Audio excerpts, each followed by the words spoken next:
I'm going to be discussing, thanks for the introduction, thanks for the invitation as well.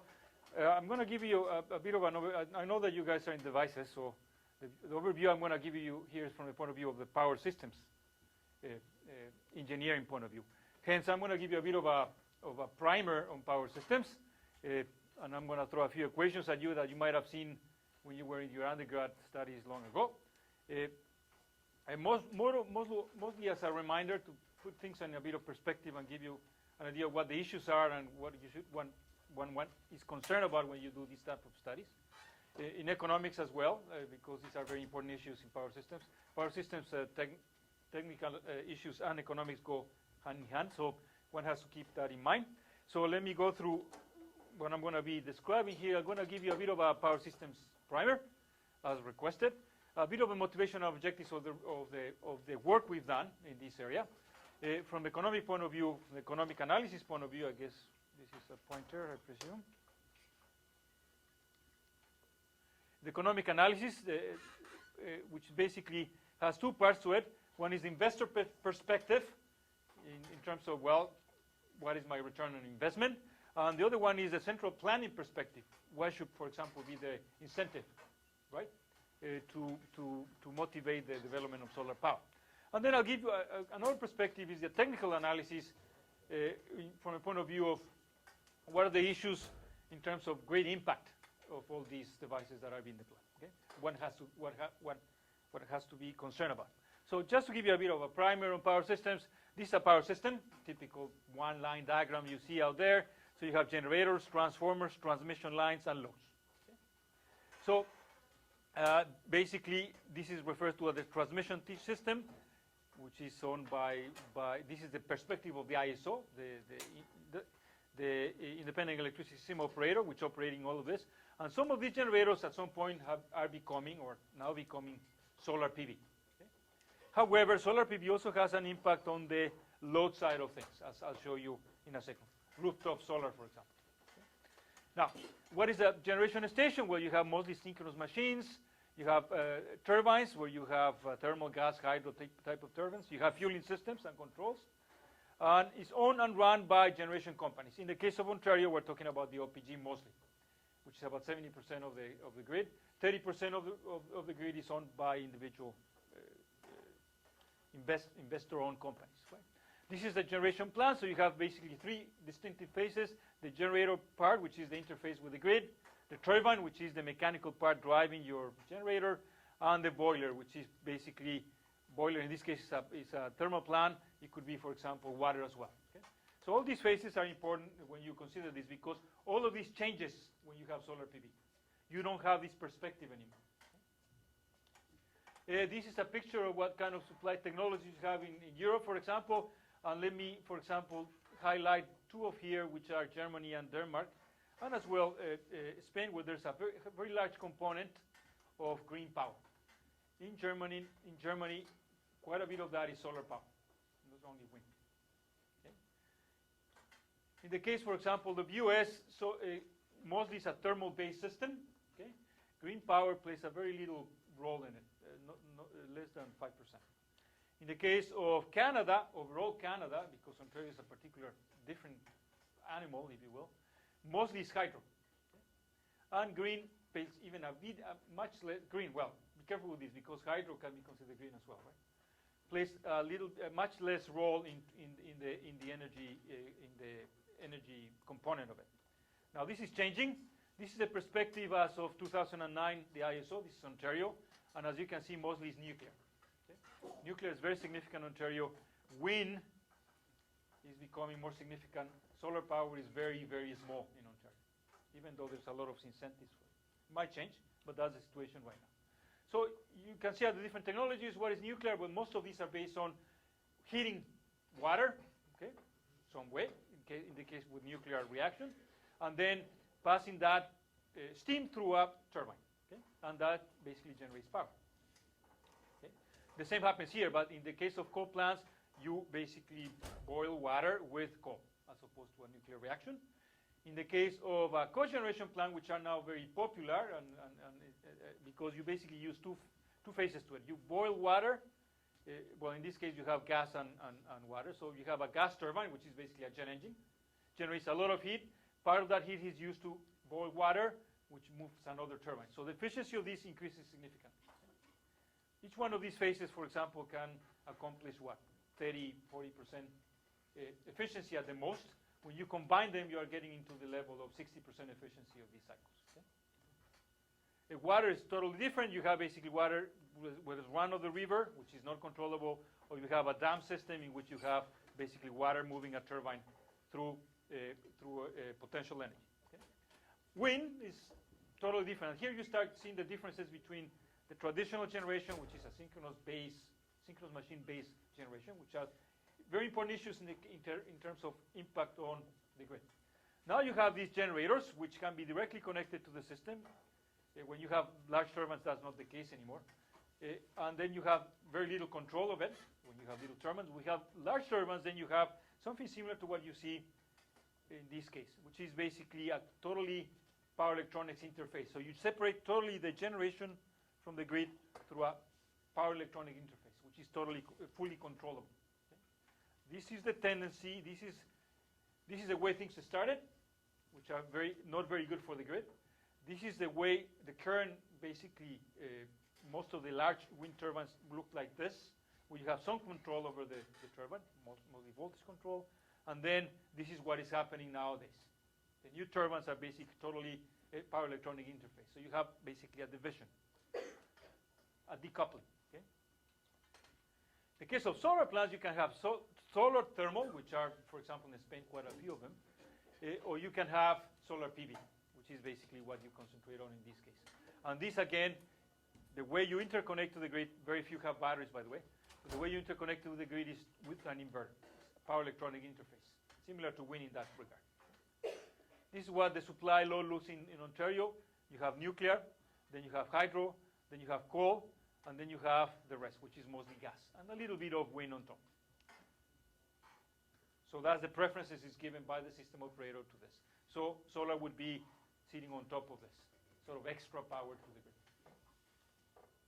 The transmission system, then they are dealing with high voltage transmission system, transmission lines, transformers, switching stations, and it's only mostly owned by the transmission company, which is Hydro One, in the case of Ontario. Okay? And then you have loads, which are totally independent, which have the industrial customers distribution networks, and is represented from the power system point of view as an aggregate load. Okay? Now, this is owned by, the way we see it, by LDCs, companies which manage and control the distribution system. Example, Toronto Hydro. Okay? Now, one has to be careful here in the case of loads, because this is totally changing. With smart grids, all of these, and solar PV, for example, rooftop, all of this is changing, because now loads are also generators, okay? And they are controllable. They are becoming controllable, visible to the grid, which were not there before. They were dumb loads, just assume that they were just aggregating, consuming at a predictable rate. Now all of this is changing. So this is, the perspective of this is changing. Now, just to give you a bit of an idea of what are the relevant issues, let me just bring you back to your first year AC circuits courses, because from here I'm going to define reactive power, which is a very important issue and very important relevant issue when you talk about impact of solar PV generation. Okay? You have a sinusoidal circuit, but you basically represent this because that's basically what the grid is, all sinusoidal. Okay? You have a fixed frequency, by the way. It doesn't change much. It's constant throughout the system. You design the system to work with a fixed frequency. Hence, because of that, because the way you represent power here, you use phasors to represent your system. So power systems are looked at from the point of view of phasors. Not time domain in per se, but phasors, which are these basically complex numbers, right? See so long ago. And the transmission system basically defines these impedances that connect the generation with the system. When you take those two phasors, you have this real power, which we are all familiar with, and then you have this reactive power. And the reactive power, even though it's not a physical quantity in terms of real, it does have an impact on the grid, because the more reactive power you have in the system, the more current you need to transmit that power. So you try to avoid transmitting reactive power. In other words, you try to generate reactive power with capacitors and inductors near the load. Okay? And that's an issue when you have solar PV. How do you handle reactive power? And it's a major problem in terms of so you have inductive reactive power, you have negative reactive power. This is generator reactive power. This is low reactive power. Okay, and the larger the value of Q, the larger the value of currents you have to transmit in your transmission system, and you want to avoid that. Okay? So we're dealing really in three-phase transmission systems. So in that case, you're dealing with balanced system. Basically, you have 120 degrees between all of these. However, even though it's all three-phase, the way you look at this problem is single phase, per phase. Okay? So you're only concentrating one line diagrams, and you only look at one phase, and the rest sort of follow from that. Now, one very important part of power systems is the power flow. To analyze power systems, you got to understand power flows. In other words, how's the power flowing, the reactive power and the active power in your system. That defines basically many times impact. And these applications are many. Some of them in stability, some of them in dispatch markets. Okay? Because basically what you have here in power systems, the way you dispatch the system is through markets. A bidding process, and then you decide which generator is going to be generating, which generator is not. Okay? Solar PV doesn't participate on that. It's just sitting on top, and it's being dispatched as it's generated. Okay? And that's why people are getting paid a certain amount, a fixed amount of feed-in tariff, because they are not dispatchable, and that's a major problem with solar PV. That would limit the impact of, the addition of solar PV to the grid. In other words, there's going to be a limit in which, a very hard limit, which you cannot exceed, beyond which solar PV is not an option. Okay? So you need to develop some alternative technologies to be able to include solar PV. And that's, for example, the case of Germany. They are reaching that limit, okay? In which they cannot add more solar PV to the grid because it's just not dispatchable. You cannot control it, okay? Which means you have to bring other technologies to be able to do that. For example, in Denmark, they have reached a limit of wind. Basically, it's wind-based, which is similar to, in some regards to solar, to the point in which now they cannot add any more wind unless the turbine is dispatchable. So what are they? The system is now recommending or requiring any new wind addition to the system has to come with a storage system. So for example, some of them are getting together with gas turbines, which is not the preferred way. Some of them are coming with battery systems now, okay? Because they have reached a point in which wind cannot be added to the system. Okay? What is the potential storage in Ontario and Quebec? Because I know there's a lot of hydro. In Ontario, zero, zilch. Zero storage. We don't have mountains here, so we don't have hydro. Whereas Quebec has a lot because they have hydro systems. Right? And they can use dams to store energy, which is basically the best way to do it. Right? What percent of those dams can actually well, in Quebec, if you look at the content of solar, of hydro, is practically 100%, right? Talking about 90%. So every single one of those dams you can pump water. Yeah, so for example, what Quebec is doing with respect to wind is installing a lot of wind. Then you wonder, why do they need wind if they already have hydro, which is green? So the way that they look at this problem is that wind is for free, right? And they save power, they save hydro that way. So they can sell hydro when it's dispatched, because it's dispatchable at high rates during the day, and use wind during the day. So save that energy in hydro, use it during the day to sell energy to the States. So you play these, economic games if you have storage, and then you can add as much wind to the system as you want. By the way, since you mentioned this, Denmark has been able to reach 25% of wind penetration because they use the hydro, dispatchable hydro from Norway. They have very strong links with Norway. So when they need the power, when the wind is not blowing, they just get the power from Norway. Very expensive prices, by the way. There was a question back there? Or? No? I was under the impression that OPG did operate a storage facility near that. Oh, they're very small. I mean, these are little things, right? We're talking about kilowatts. Oh, really? Yeah, we are not. Storage is not at the level of megawatts, which is what you need, or gigawatts. Ontario is 25 gigawatts peak load, okay? And you're talking about kilowatts with this little sort of show and tell. Okay. It's more on the show and tell type of, or demonstration type of storage facilities. Okay? Yeah, it's very expensive. So at this level, there's no significant storage facilities in the world at this point because batteries are too expensive and the other technologies are too expensive as well. So that's, by the way, that's one of the cornerstones in all of this issue of non-dispatchable energy, wind, solar.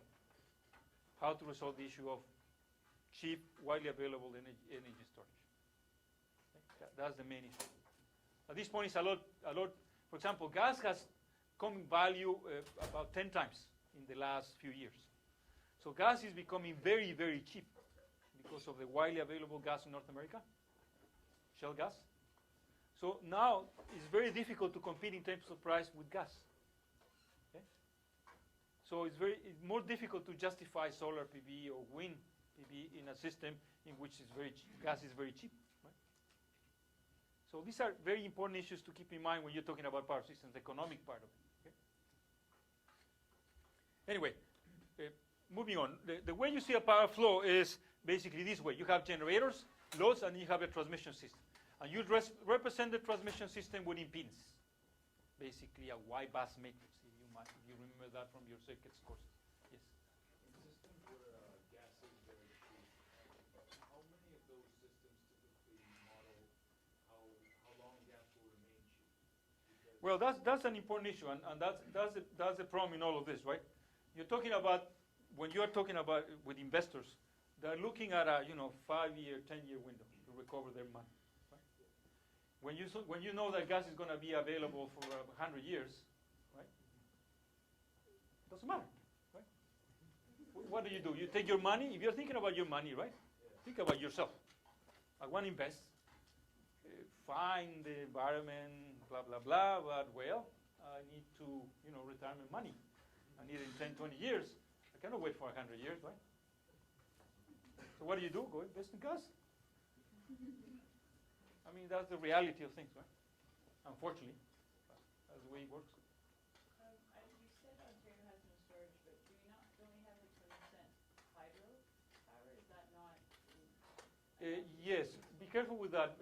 In the case of Ontario, the only really storage we have is in Beck, in Niagara Falls, and it's really run of the river, if you will, Okay, because we don't have big dams. Okay. So it's basically the river is flowing, is passing by. You just use the water. Right?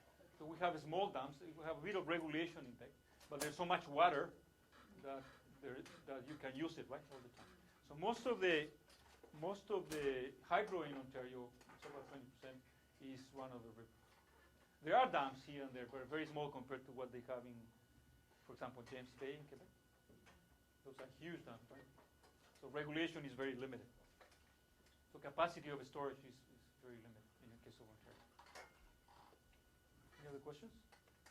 So I was saying, this is the way you look at power flows.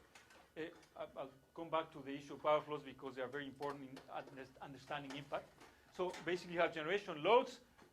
You have this impedance. You basically develop these equations of power related to voltage, again, all phasors. Active power, reactive power at each one of these buses. We could refer these as buses, which is basically a substation, connecting point in the grid. Okay. And you come up with this equation, which basically looks like this or like this. Okay. This is the most popular one used in power. So one of the main issues here, just to make you aware of it, is the impact of voltage in these equations, right? The impact of the angle of that phasor, highly nonlinear, by the way, and the impact of power injected. Okay? So those are the main issues you are concerned about. What happens with this angle? What happens with these voltages? And what happens with these injections? And that balance, because you want to make these equal to 0, is what you're trying to establish all the time, right? Or keep in your system. Because if you don't, then the voltages go too low or go too high to establish the balance, right? So that's a problem because your systems don't work with variable voltages. Okay? Machines, motors, appliances don't work if your voltage is changing all over the place. And the angles get too big, then you have an instability problem. Then, for example, one of the major generators disconnects, or the loads are tripped. and then you don't have energy. You have a blackout, right? So from the point of view of power flow, you have basically these three buses, type of buses. PQ buses, which are generator buses. You have PV buses, which are, PQ buses, which are load buses, in which voltage is basically a variable. You have PV buses in which now power and voltage is controlled. So you actually regulate it and control. You can command. And then you have these slack buses, which is in the case of Ontario's BEC, which is basically providing frequency control. Bottom line. Okay? So they are basically control voltage, but also control frequency, which is what this means. You need a reference for a phasor system. And you have these limitations in your system because you cannot, when you dispatch your units, the voltage cannot not exceed these limits. In case of generators, it's actually 0.9 to 1.1. But in the case of loads, it's very narrow margin. Okay? So when you're trying to control the voltage, you got to be aware of this. This becomes a problem, right? If voltage gets too low or too high, you have a problem. You have to do something about it. You got to regulate reactive power, but the problem is that you have limited resources of reactive power. So you have so much minimum and maximum you can limit. So when you exceed these limits, you basically have a problem in your system. And that's one of the problems with PV, for example, solar PV. In which, well, how do you do this?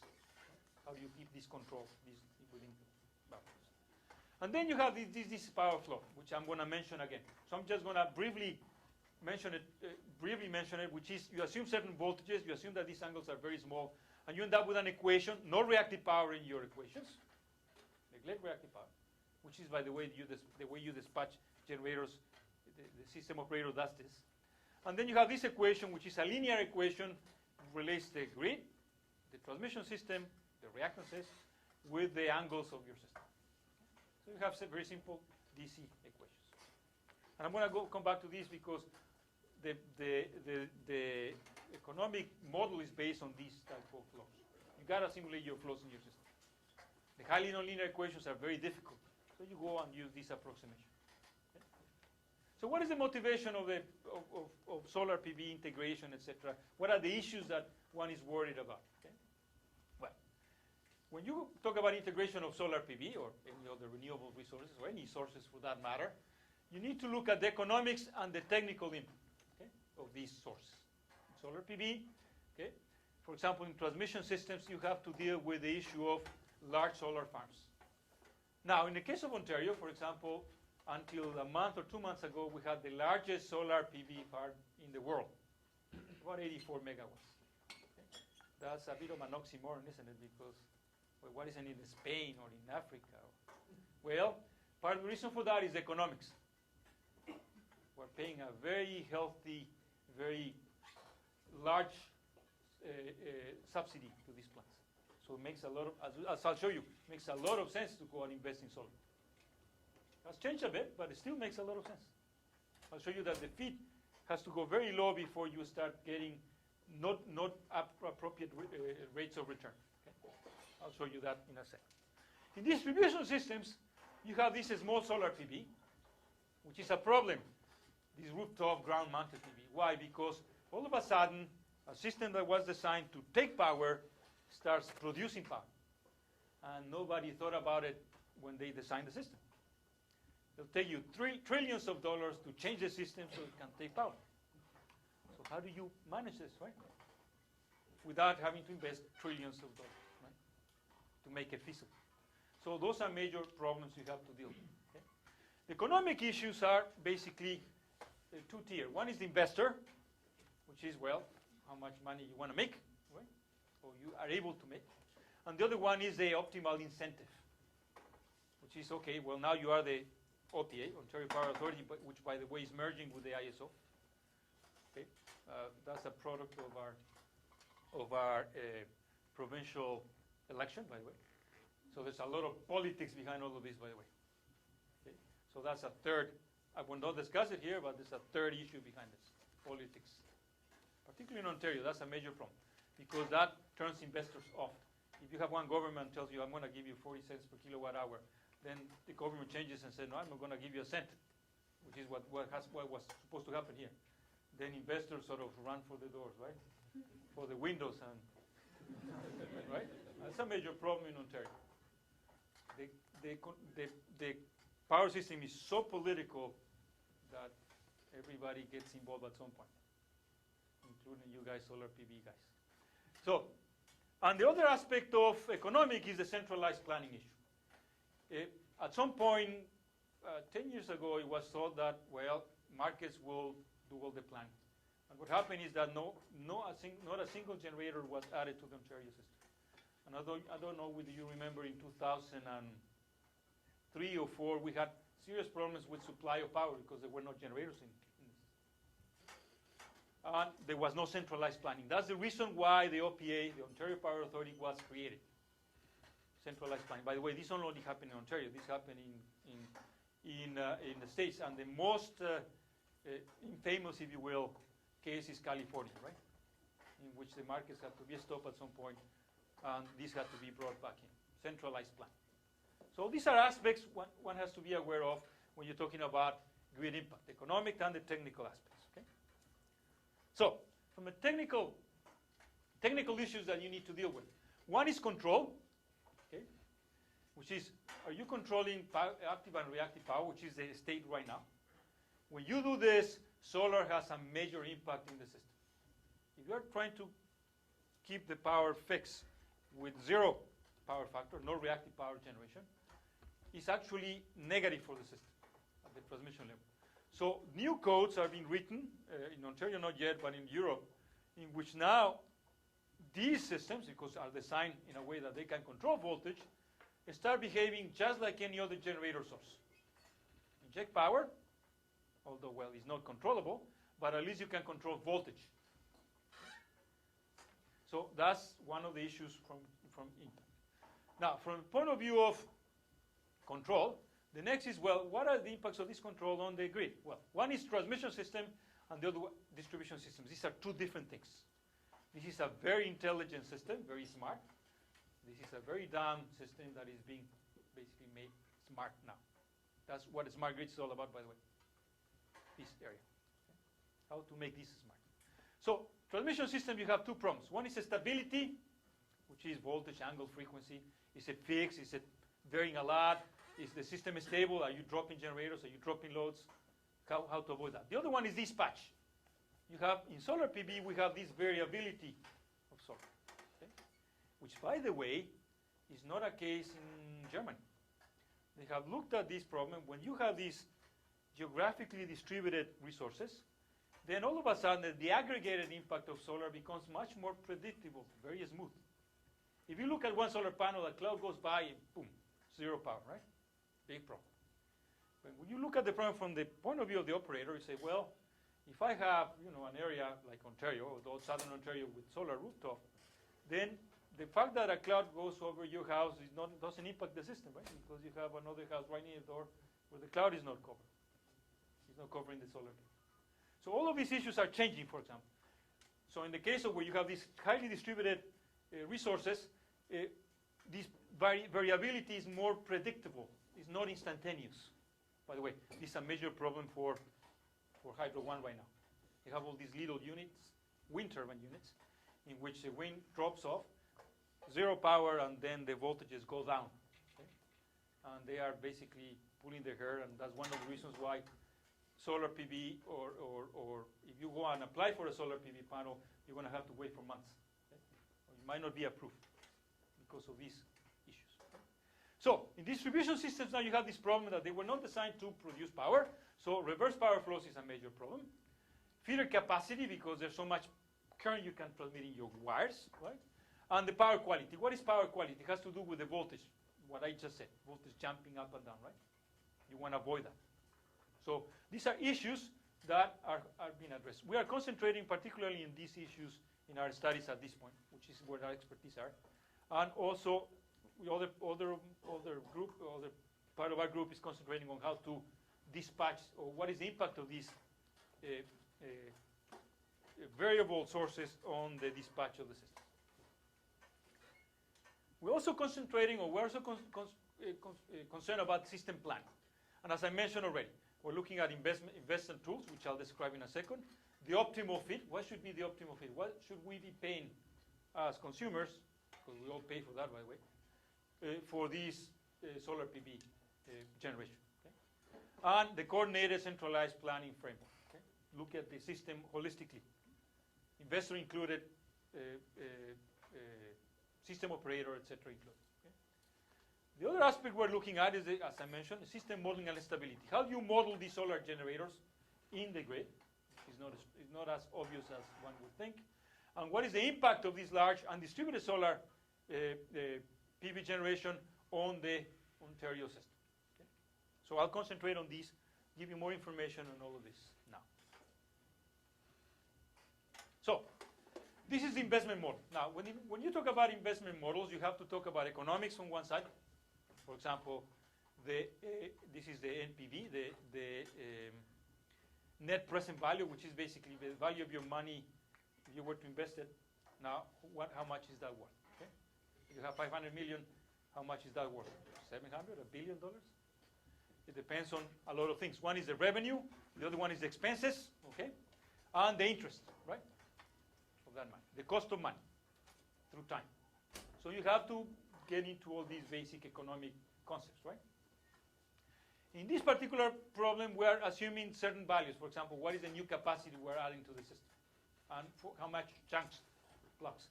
These are reasonable amounts of power when you're talking about these type of farms, right? Solar PV farms. You're talking in the order of megawatts. Okay? I don't think Ontario will come up to gigawatts in terms of solar power, but in terms of megawatts, they will have an impact. Okay? The other question is the question I showed you before. This is the DC power flow equation. Why do you need this equation? Because you need to represent the grid. Okay? First, injection. Well, this is the injection from conventional sources, from PV, and what is the demand of your system, the effective demand of your system, right? The load. And then you have this equation, which is basically representing the power flowing through the lines. Why is this important? Because there are limits on the amount of power you can transmit through your transmission system. So if you don't account for this fact, then all your planning and investment tools don't make sense. So you need to somewhat represent that limit and that flow of power. So this is one way of doing it, fairly straightforward. There are other limitations in the system, like the amount of energy you can produce, which depends on the capacity of your conventional and PV sources, and what is known as the capacity factor. The capacity factor is basically how much you might produce 25 megawatts, or 84 megawatts in the case of the Sarnia installation, but the capacity factor of that system is 16%. It's been measured for the last year. In other words, it's 16%, that power is available 16% of the time in the year. Okay? That's the actual energy you have available. Because, well, obviously at night it's not available, that's obvious, right? Although actually, with the amount of money that you've been paid, you can afford to put basically light on top of those solar panels and still make money. That's the way things are. Okay? New investment. So the new investment has to do with these capacity factors and how much you are adding to the system, right? So solar PV, basically, in this context. And we are assuming that conventional is already available, is there. There are plans to grow it and add nuclear, add more gas, etc. All of those are plans within the system operator and the OPA. So those are included. Those should be included in this system. And you also have to consider that you have to decommission this at some point, right? So there are costs associated with that. Investment and the decommissioning cost at some point. You got to get rid of that. It's not good anymore, right? We assume a 10-year span, by the way, all of this, which is reasonable from the point of view in terms of investment. More people look at the problem from 10-year, which is what you were asking, right? 10-year windows. Yeah. So the power transfer limits, the angle limits, which is the stability limits, basically, a very simplistic way of representing, and how much money you have available. You have to define that, right? How much money you have available for all of this. So we did an Ontario system picture, so Ontario system study. This is a system of Ontario. We have exchanges. Basically, the system of Ontario is divided in 10 areas. These areas, as you see here. Basically, you have Northern Ontario, you have etc. You have GTS, a very important one. You have most of the power from Ontario is coming from this side, Bruce. Sarnia is somewhere over here. Then we have Bruce. You have very important lines linking this area with the GTA, which is the major consumption area in Ontario. Okay? So these are very important interconnections. Okay? So this is the picture you get from the Ontario system. You reduce this to something that looks like this, a grid like this. Very simplistic, but that's what you need when you have to look at 10 years, yearly investments, etc., etc. It becomes a very large problem. Okay? Now, these exchange areas, are represented here as limits. Okay? This is how much power you can transmit because of the transmission system between the different areas. Okay? Now, you need zonal generation capacity. You have to estimate how much is that available, how much is planned to be built because you are adding new to it. The zonal demand for each zone, how much demand is going to grow in 10 years, right? We're looking at a 10-year window, so you have to plan accordingly. The transmission system, what is the existing and what is the future development of your transmission system. So all of this has to go into the picture, okay, in your model to be able to get some reasonable solutions. Okay? These are the transmission system limits, by the way. The current and the planned transmission systems within the different areas for the window that we were looking at. This is the, and here's when by the way, this is where I jump to the other set of slides. Sorry about that. Which are here. Let me just go back to that. So I was saying,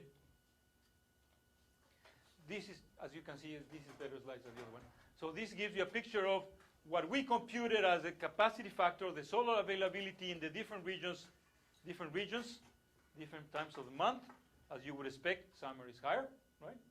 And as you can see, it's not too bad for, we're talking about 20+% in the Bruce area. This is Bruce. Actually, what it has been observed in that area is 16%, which has an impact in all of these computations. Okay? Where did this come from? From basically NASA, basically solar radiation, publicly available information. Okay? They have mapped the whole world, by the way. Capacity factor. That means that 16% of that, even though you have so many megawatts, they are only available in the year 16% of the time. Okay? So it gives you the energy, basically, how much energy you are getting out of it. Okay? That's what this means. So as you can see, Bruce is in these studies was quite significant. Although we did probabilistic studies to see what happens if you start varying this. Still, the investment makes a lot of sense, by the way, at the rates that were at that point. So these are the assumptions. These are the economic assumptions. So what is the capital cost, right? What is the maintenance costs? What is the discount rate? This is the value of money. So typically it's used 8 to 10%. Okay? What kind of values that you use in this? The inflation rate, you need to consider that. You're looking at 10 years. Useful life of the system, right? What is the salvage value? How much you're going to get out of when you sell it at the end of the 25 years? The annual budget, how much you have available? $500,000 in this case. $500 million in this case. And the investment period. Okay? So we look at 25-year window for a 10-year investment period. These are the distribution, the land market values, because we have to consider how much is the cost of land for solar PV. We're talking about large solar. Cost of land is very important, right? And as you would expect, the GTA is the most expensive, right? These areas around Ottawa is more expensive. You try to put a solar PV panel here, as opposed to put it in the north or in Bruce, where there's a lot of, well, relatively lots of land available. Still expensive though. It's not cheap. And as you can see, in rural areas, it's very inexpensive. It was less expensive. Let me put it that way. So this is a result of the study. Okay, you have an NPV. Notice your investment is 500 million. You get 725 million at the rates of 40 cents per kilowatt hour. Okay, so it makes a lot of sense because your return on investment is 35%. The best you can obtain in the markets is 10% if you are kind of aggressive with it, on average. So it's not a bad investment. Hence, people have built the largest solar PV array in the world, even though we're in northern parts of the world. Okay? Solar is not that widely available. And the way, where do you put it? Well, where the sun is available, Bruce. Okay? These are deterministic study. This is a great impact study. So what happens with the energy? Well, what happens is that solar PV grows and becomes fixed at some point, and conventional at some point has to take over solar PV, right? As the load grows through the years. And this is the impact, the change in generation and change in demand in the system in this 10-year period, okay? Up to this point. And you can see that the flow, this is the changing flows. Because there's nothing installed here, nothing changes. In terms of solar, this is only solar. However, as you can see, especially between Bruce and GTA, is significantly affected. Which means this transmission system is going to become a limitation. That's one of the reasons why they just inaugurated a new transmission line joining these two areas, going to Milton. Okay? They just did that. They added a third line. There were two lines, one going through Waterloo, another one going through Hamilton, basically goes south and then GTA. Now there's another one going to Milton, a third line. So basically they increased by a third the capacity of this area, transmission capacity. Okay? These are probabilistic studies using Monte Carlo simulations because we're going to look at the impact of the discount rate and the capacity factors, right? Which are important, as I already mentioned. And in that case, you do this probabilistic study, eventually settles into an estimated value, and you can see the investment still makes a lot of sense, even more sense. But for that, and this is basically a distribution function, you assume a normal PDF, probability distribution functions as the input. The output is not normal, it is log. Okay? So it changes. However, for this to happen, you have now to distribute, because of the capacity factors variation, now you have you distribute your investment not only in Bruce, but throughout the process. Okay? So build it throughout the process. And here comes the idea of the distributed, which makes sense, right? Having it in one place versus having it throughout the process. Then at some point the sun is shining somewhere, right? And that's basically the impact of this, because the size of the process. Okay? Observation. So these are very realistic. Basically, in other words, what I'm trying to say here is that makes a lot of sense. The investment makes lots of sense, okay? At these rates. Okay. So the next is, well, what are the sensitivity impacts? And I'm running out of time, so I'll go through this very quickly. So we use three different approaches to look at what happens if you start playing the capacity factor, the discount rate, and all of the different parts. And we use three approaches. One is duality theory, which is straightforward. The other one is finite difference, which is linear but costly, and a nonlinear, which I was just showing you, a nonlinear analysis. So these are the equations. I'm not going to go through them, or one of them. And these are the results. So when you look at the results of applying this to Ontario, basically the most, as you would expect, the one that has the most impact in your investment is the feed-in tariff. No surprises there, right? So it makes sense. Then the discount rate, the value of money. Okay? Then the capacity factor, of course, will have an impact, right? And then a whole bunch of other ones which have less impact. This is in the order for the three different techniques, by the way. Okay? If you look at the three different techniques, they all basically produce very similar results. Okay? One is cheaper than the other, but nevertheless it produces results. And then you can compute risk, the risk of your investment. What is the risk of investment? So many millions of dollars. Is 99% of the time you expect that to recover, or 80% of the time? What is the level of risk? Basically, that's what this means. Okay? For the different values here, capacity factors, if you start changing all of these, and you have an idea what is the risk of your investment. And this is the impact of the different parameters, if you start now moving away from the linear region, on the system. And the most significant one is the capacity factor. So if you don't have the capacity factor you expect, your investment can be widely affected. Okay? And we already observed that in the previous slides. In this case, the errors are not that significant. Okay? Then we change the model and said, okay, well, let's take the perspective of the Ontario Power Authority. Instead of trying to maximize the profit, let's minimize the payment, because that's basically what the OPA is doing. Right? We are all paying for that. So let's minimize the payment and fix the return, the rate of return. So people are, whatever investors are going to come up with, they end up with certain values, reasonable values, right? Right now, the rate of return is very high, right? 30% plus. So what about if we bring it down to, 10, 11, 13%, which is a more typical value? Okay? And if you do that study, this is the different IRRs, or different IRRs values, limits. Okay? This is the conventional generation capacity, because you have to define how much you're going to reduce generation capacity using solar. That's a definition you have to put. Whether it's 14%, 5%, etc. Okay? And the feed. And if you look at this picture, 40%, 40 cents is over here. They have reduced it to 36 cents. So still lots of return. And according to this study, if you want a 14% investment, which is reasonable, the fee should be around 20 cents, 22 cents.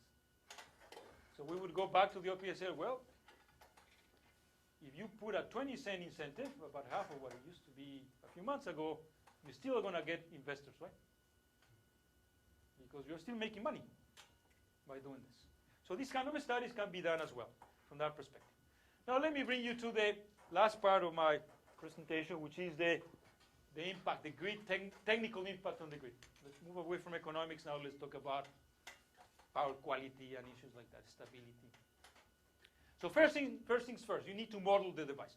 When you model a device, you need to know what you're modeling. And basically, this is the structure of your solar PV. So you have solar station, you have converters, lots of them. Okay, you put lots of them in basically in parallel. Okay, and then you have a major converter. They are generating DC. So you have a boost converter here to control the voltage. Then you basically aggregate them into one major inverter. That's basically the way this works. And then you have transform to AC. DC to AC, and you transform it and you're connected to the grid. That's the way this system looks like. Okay? Totally independent, the solar from the grid. So there's no coupling, only through this, which is fully controllable through controls. So the model looks like this. I just give you a picture. If you have PQ control, which is the typical mode right nowadays, you fix P and make Q equal to 0. So the system operates and injects power to your system. So there's some delays, some time delays, and some limits, by the way, and I should mention this.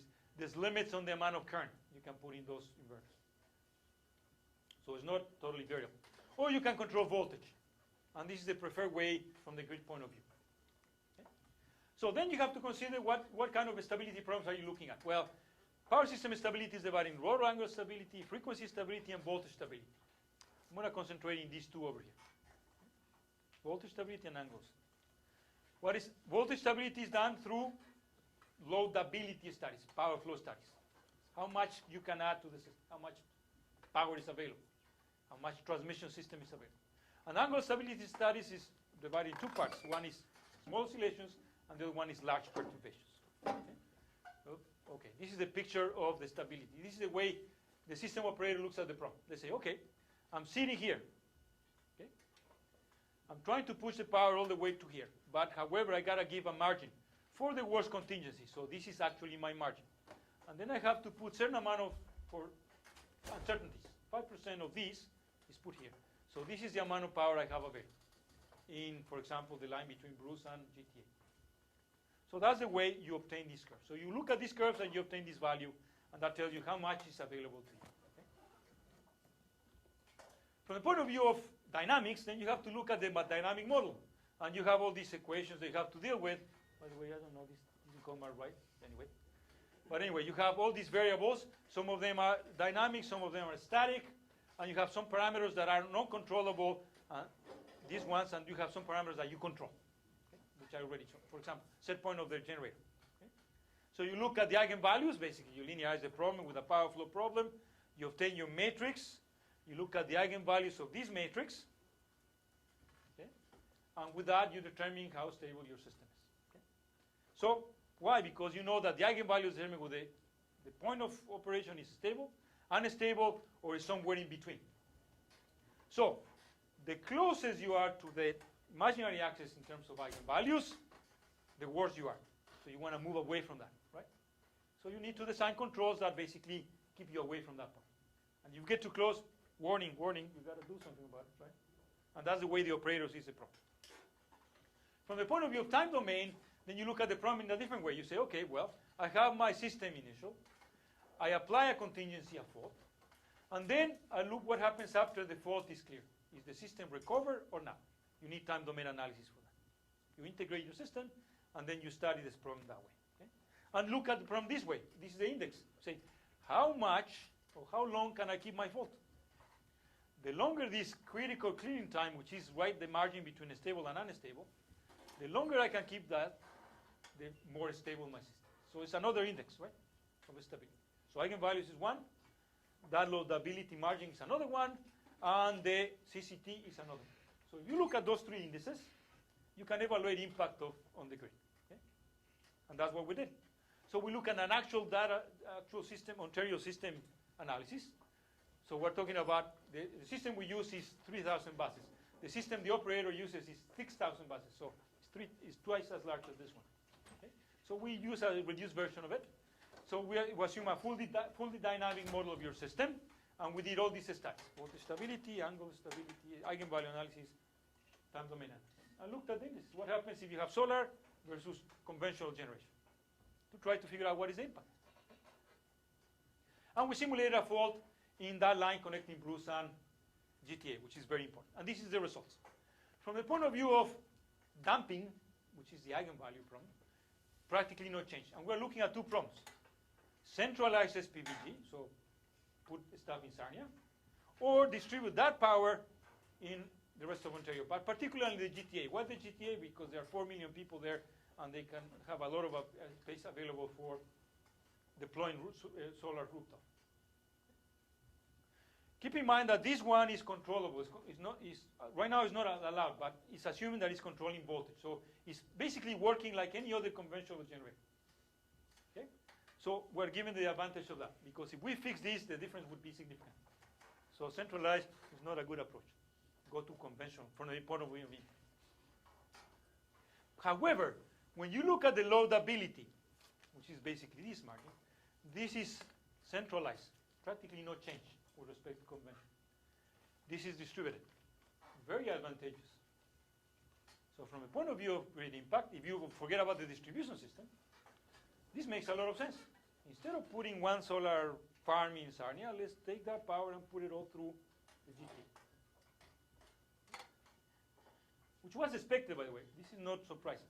What is surprising is how much positive impact it has. So in this case, we're actually evaluating the value and giving it a monetary value, because we can transform this into money. Can you further elaborate a bit on what is the loadability margin? What does it actually? Yeah, the loadability basically tells you how much you can load your transmission line, how much margin you have, how much power you can transmit through that particular line. Bruce. So it gives you a limit, right?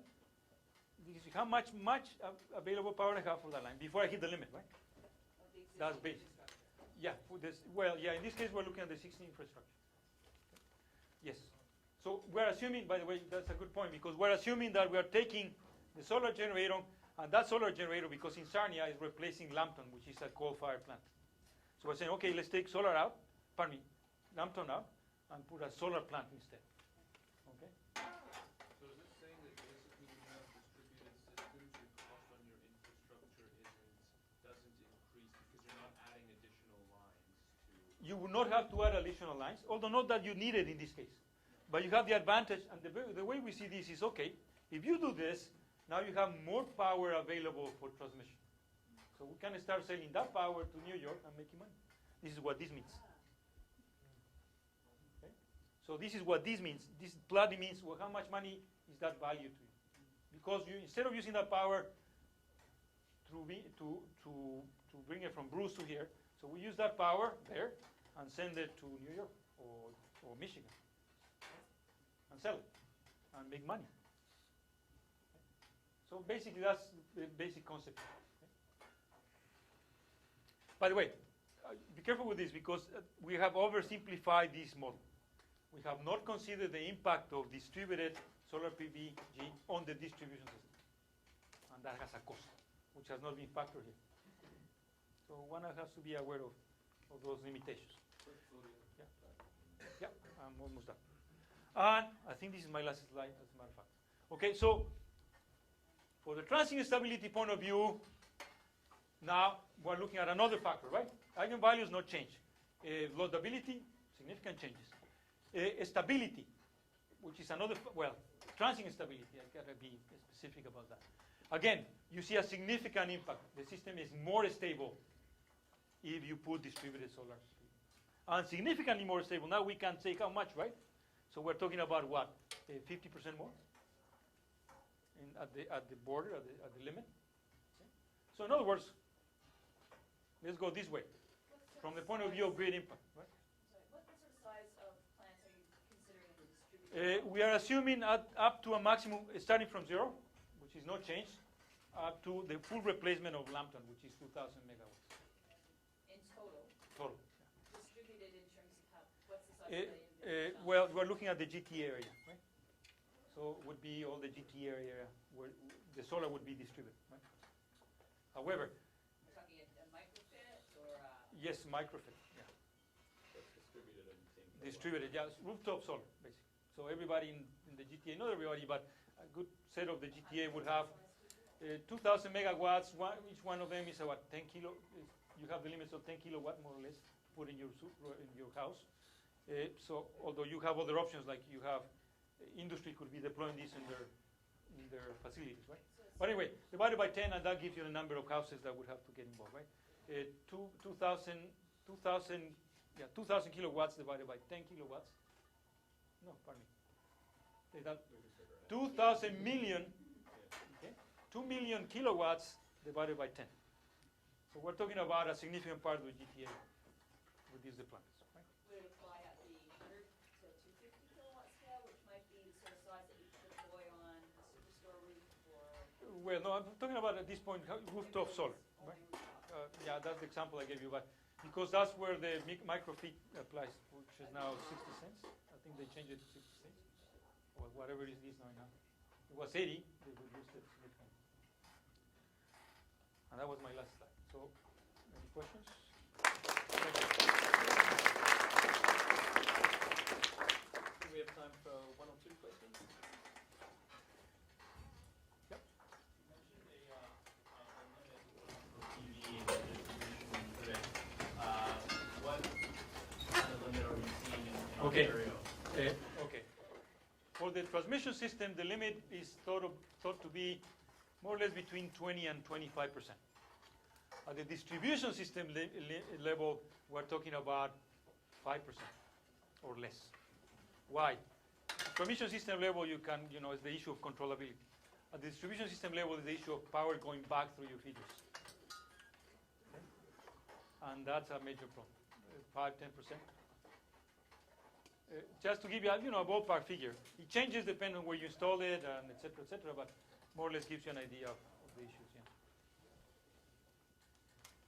Any other questions? That's done. Thanks. No, thank you. Thanks.